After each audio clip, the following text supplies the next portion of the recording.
Selamat malam Bapak dosen dan teman-teman. Di sini kami dari kelompok 7 akan mempresentasikan materi yang berjudul Anggaran Kinerja dan Pengukuran. Sebelum itu, perkenalkan nama saya Nikade Ayu Swandewi, absen 9, dan teman saya Nikade Cynthia Devi, absen 17. Berikut adalah subbab materi yang akan kami bahas, yaitu anggaran tradisional. Yang kedua ada anggaran publik dengan pendekatan NPM.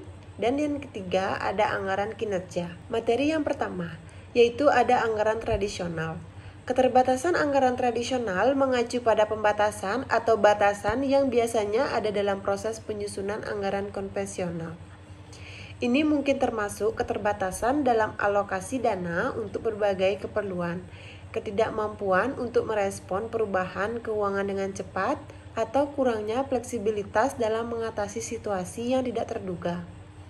Keterbatasan semacam ini dapat mempengaruhi kemampuan suatu organisasi atau entitas untuk mencapai tujuan atau menghadapi tantangan keuangan. Nah, selanjutnya ciri-ciri anggaran tradisional, yaitu terdapat beberapa ciri-ciri dari pendekatan anggaran tradisional, yaitu yang pertama ada cara penyusunan anggaran yang didasarkan atas pendekatan inkrementalis.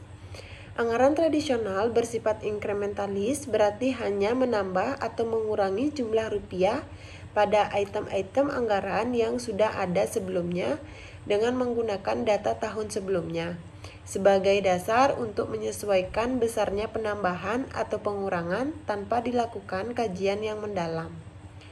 Yang kedua, ada struktur dan susunan anggaran yang bersifat line item.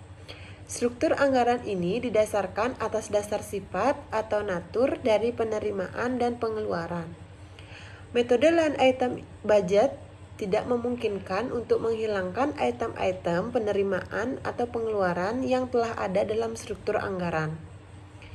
Yang ketiga, ada cenderung sentralistis.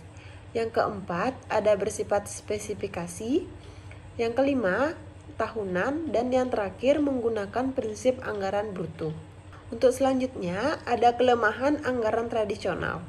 Metode anggaran tradisional memiliki beberapa kelemahan antara lain. Yang pertama ada hubungan yang tidak memadai atau anggaran tahunan dengan rencana pembangunan jangka panjang. Yang kedua, pendekatan inkremental menyebabkan sejumlah besar pengeluaran tidak pernah diteliti secara menyeluruh efektivitasnya. Yang ketiga, lebih berorientasi pada input daripada output yang menyebabkan anggaran tradisional tidak dapat dijadikan sebagai alat untuk membuat kebijakan dan pilihan sumber daya atau memonitor kinerja.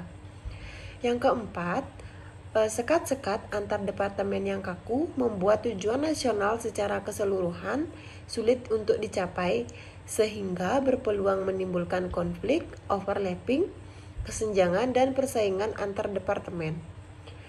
Yang kelima, proses anggaran terpisah untuk pengeluaran rutin dan pengeluaran modal atau investasi. Untuk selanjutnya, materi kedua ada anggaran publik dengan pendekatan NPM. Anggaran publik dengan pendekatan New Public Management atau NPM mulai dikenal sejak tahun 1980-an yang mulai merubah sistem anggaran tradisional yang terkesan kaku, birokratis, dan hierarkis menjadi lebih fleksibel dan mementingkan pasar. Model NPM ini berfokus pada manajemen sektor publik yang berorientasi pada kinerja, bukan berorientasi pada kebijakan. Salah satu model pemerintahan di era NPM adalah model pemerintahan yang dilakukan oleh Osborne dan Geibler tahun 1992 dalam Merdiasmu tahun 2002 yang tertuang dalam pandangannya yang dikenal dengan konsep reinventing government. Untuk materi selanjutnya akan dijelaskan oleh teman saya. Baik, di sini ada perbandingan anggaran tradisional dengan anggaran berbasis NPM. Di sini tabelnya anggaran tradisional dan New Public Management, standaristik dan destandarisasi dan deferred management, orientasi pada input, berorientasi pada input atau output dan output.